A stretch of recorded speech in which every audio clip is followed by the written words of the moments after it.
Imagine this.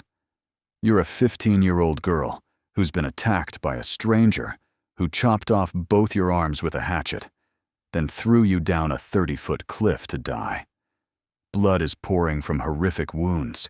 Your naked and mutilated body lies alone for miles around. But instead of giving up and accepting death, you pack mud into your wounds to stop the bleeding, climb up the cliff with what's left of your body, then walk 3 miles on the highway looking for help, all with just one thought. He's going to do this to someone else. I can't let that happen. Sound like a science fiction story? Or like a scene from a Hollywood horror movie? Unfortunately, this is the truth of what happened to Mary Vincent on September 29, 1978, a story that even experienced surgeons call a medical miracle. Welcome to the Case Files, where we explore the most shocking true crime cases in history. Stories about the darkness in the human soul, but also about the light of courage and the will to survive. I'm your host, and today we'll dive deep into one of the most horrifying yet inspiring stories I've ever told. Today, we'll learn about a case that not only shook America in the late 1970s, but also changed California's entire legal system. A case that forced the entire nation to question the effectiveness of the justice system, the protection of the vulnerable, and whether justice is truly served. In this episode, we're taking a deep dive into the infamous case of the Mary Vincent survival story, a story about extraordinary courage in the face of unimaginable brutality, about the strongest will to live in criminal history, and about how a young girl transformed personal tragedy into a force that changed society. Background and turbulent family life. To understand Mary Vincent's story, we need to go back to 1978, when America was experiencing profound cultural changes. This was a time when hitchhiking was still quite common, especially among young people. Many considered it a normal way to travel, part of the free and adventurous spirit of young Americans. Mary Vincent was born in 1963, one of 7 children in her family. Her father worked as a mechanic, while her mother was a blackjack dealer at a casino in Las Vegas. However, Mary's family life was far from peaceful beneath the surface. Her parents were going through a bitter and tense divorce, creating a heavy atmosphere in the house. Mary was an artistic and expressive girl who dreamed of becoming a professional dancer and traveling the world. She had real talent in performing arts. At age 13, Mary performed a solo dance routine at the Miss Universe pageant, demonstrating her remarkable artistic abilities. But her parents' bitter divorce made Mary feel suffocated. Unable to bear the family atmosphere, she decided to leave home when she was just 15. After spending time living on the streets of Las Vegas, sleeping in unlocked cars, Mary decided to hitchhike to Berkeley, California, to stay with her grandfather, the only person in the family with whom she felt safe and loved. Lawrence Singleton, profile of a predator. Lawrence Bernard Singleton was born on July 28, 1927, in Tampa, Florida. From the outside, he seemed like an ordinary man. He had been a merchant seaman, honorably discharged from service. Singleton had been married, had a daughter, and seemed capable of living a normal life like anyone else. However, behind that gentle exterior, Singleton hid a dark and violent nature. By 1978, at age 51, he had become a dangerous predator, seeking vulnerable victims on California's highways. What was terrifying about Singleton wasn't just his capacity for violence, but how he could hide his true nature behind a trustworthy appearance. He knew how to approach victims, create a sense of safety before revealing his true character. The Fateful Ride, September 29, 1978. After staying with her grandfather for some time in Berkeley, Mary began to feel homesick. Although the family situation remained complicated, longing for family made her decide to return to Los Angeles. For a 15-year-old with no means of transportation, hitchhiking was the only option. On September 29, 1978, Mary stood by the highway near Modesto, California, along with two other young people who also needed rides. California's autumn weather was quite hot, and Mary had been waiting for a long time. She wore simple jeans and a t-shirt, carrying a small backpack with a few personal items. A blue pickup truck stopped. The driver was Lawrence Singleton, then 51 years old. When the group of three young people asked if they could get a ride, Singleton acted strangely. He said he could only take one person, even though there was clearly enough room in the truck for the whole group. The back of the truck was completely empty, not even having seats. Mary's two friends felt something wasn't right. They pulled Mary aside and advised her, "I wouldn't get in that truck if I were you." Their instincts had warned them about the potential danger. However, Mary was too tired and eager to get home. She dismissed her friends' warnings and decided to get in Singleton's truck. This was the fateful decision, a choice made in seconds that changed her entire life. The first hours in the truck, from safety to suspicion. Initially, Singleton appeared kind and friendly. He chatted with Mary about family, asked about her plans, and why she was traveling alone. His voice sounded very normal, even somewhat caring like a worried father. Mary, despite still having some doubts after her friend's warnings, gradually relaxed. She began telling him about her parents' divorce, about having to leave home, and about her dream of becoming a professional dancer. Singleton listened and asked questions that seemed genuinely caring. But about 30 minutes after departure, Mary began to realize something was wrong. Instead of following the highway straight toward Los Angeles, Singleton had turned onto small, deserted roads. When Mary asked why, he explained that this was a shortcut and would be faster. Unease rising, Mary demanded that Singleton return to the main road. She even grabbed a small stick that was in the truck, pointing it at Singleton as a form of self-defense. Surprised by Mary's reaction, Singleton appeared apologetic and quickly returned to the highway. Mary temporarily felt relieved, thinking she might have misunderstood. Fatigue from days of unstable living caused her to gradually fall asleep in the passenger seat. Beginning of the nightmare. When Mary woke up, the sun was nearly setting. She realized the truck had stopped beside a desolate road, surrounded only by hills and dry vegetation. Singleton said he needed to use the bathroom and suggested Mary should also get out to stretch her legs. Mary stepped out of the truck and bent down to retie her shoelaces. That was the moment her life changed forever. From behind, Singleton suddenly attacked Mary with a sledgehammer. The blow to her head knocked Mary down immediately, blood flowing from the wound. In her dazed state, she couldn't resist, as Singleton tied her hands tightly with rope. Throughout the long night, Mary endured Singleton's brutal acts. He raped her multiple times while continuously threatening to kill Mary if she dared scream or call for help. During those horrific hours, Mary tried to stay conscious, always looking for ways to escape the situation. Unimaginable brutal act. The next morning, when the first rays of sunlight pierced through the clouds, Singleton said words to Mary that she would never forget. "You want to be set free? I'll set you free." Singleton dragged Mary out of the truck to an area with a cliff. He took out a large hatchet, a tool he may have prepared in advance for this cruel purpose. What happened next made even the jury members in court shudder. Singleton placed Mary's left hand on a log and swung the hatchet down. Mary's agonizing screams echoed through the empty valley, but no one could hear. Then he did the same to her right hand. According to Mary's later testimony, Singleton swung the hatchet more than 5 times to completely sever both her arms. Blood spurted out like a waterfall, staining the ground around them red. Mary screamed and begged, but Singleton remained completely unmoved.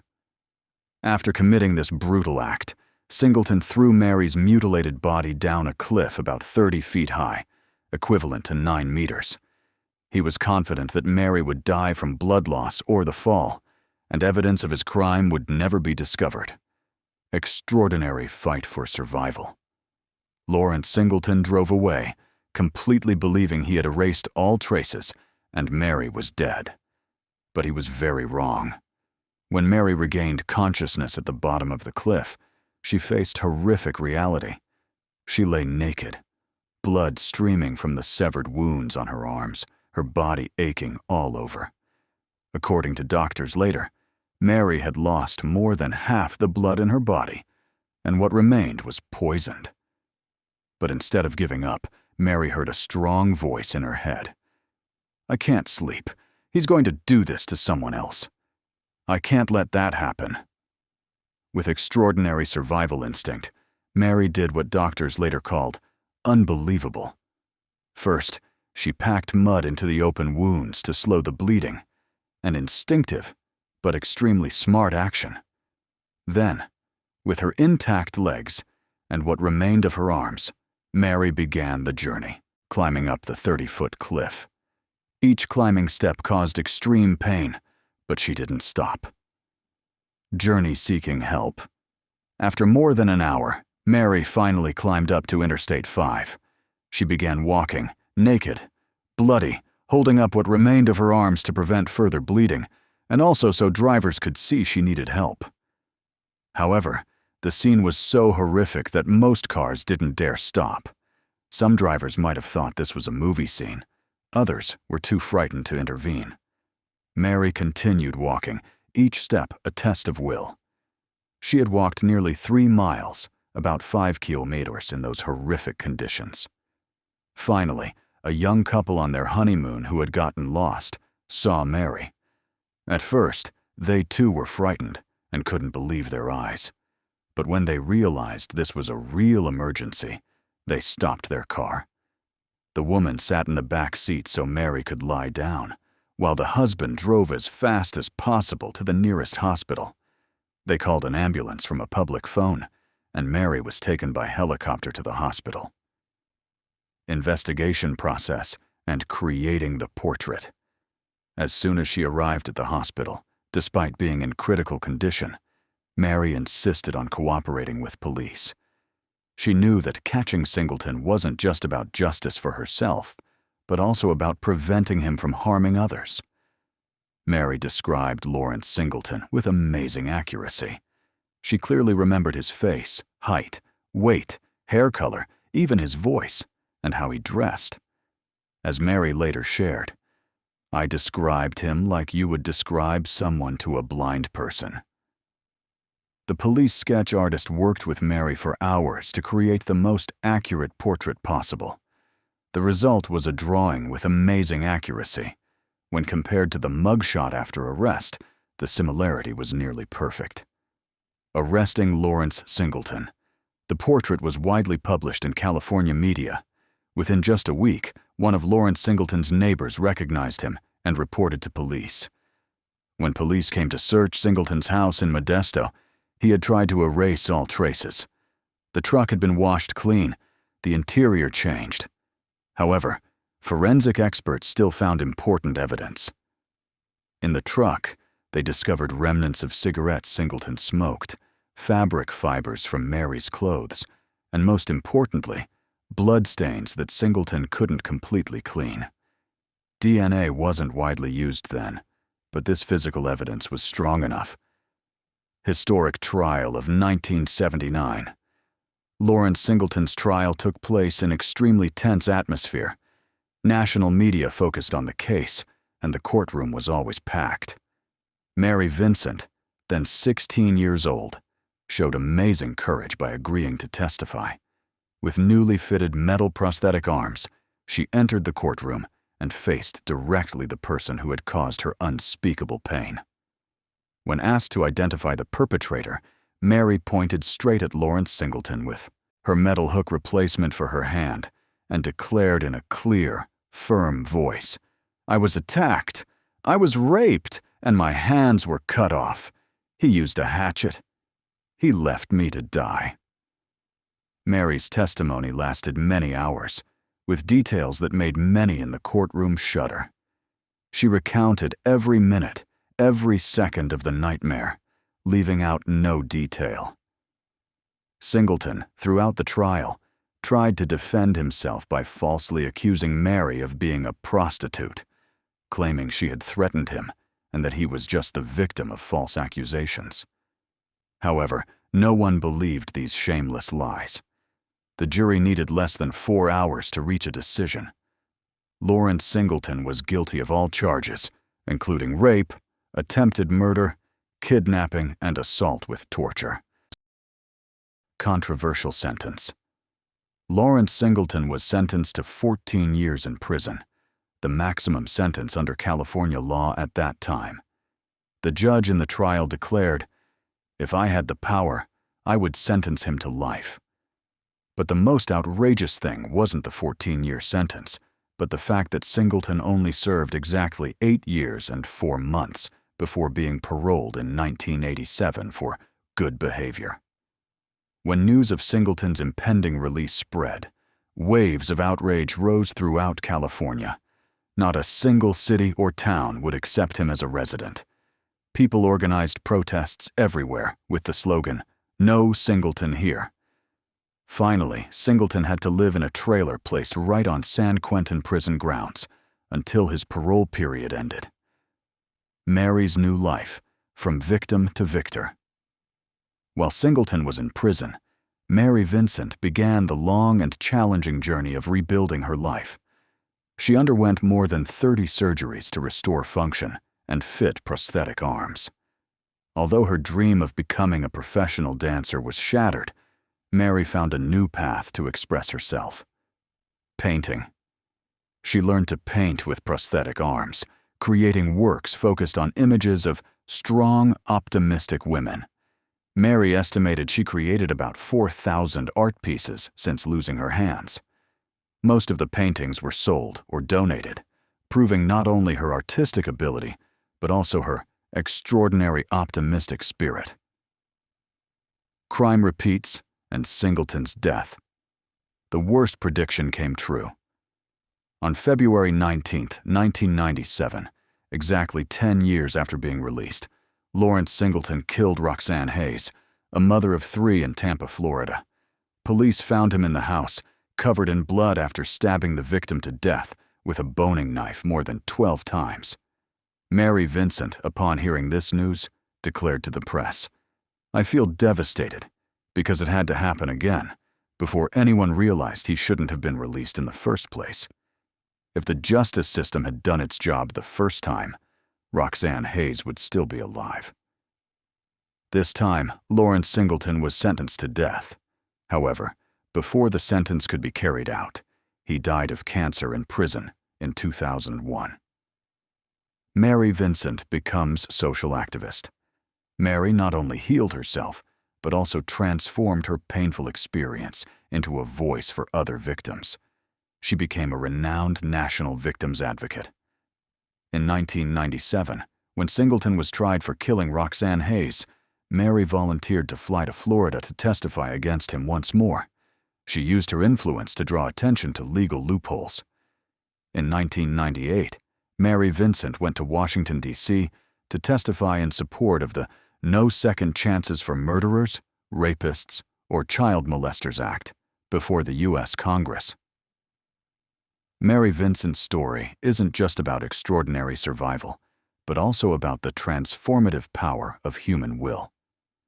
From a 15-year-old victim devastated both physically and mentally, Mary rose to become a talented artist, an influential social activist, and an inspiration to millions of people worldwide. Mary Vincent, now Mary McGriff, married Tony McGriff and became the mother of 2 sons. Currently, she lives peacefully in Vaughan, Washington, away from public attention. As she shared in 2023, "I'm just happy with life. There are so many wonderful things out there."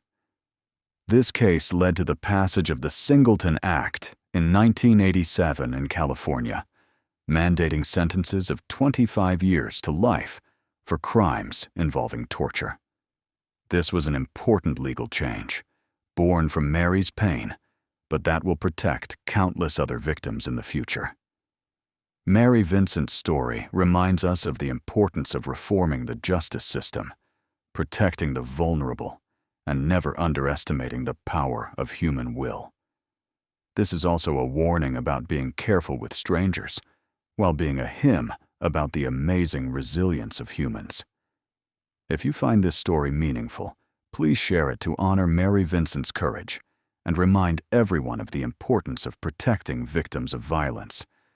Don't forget to subscribe to the channel and hit the notification bell so you don't miss other true crime stories that will make you reflect on the darkness and light in the human soul.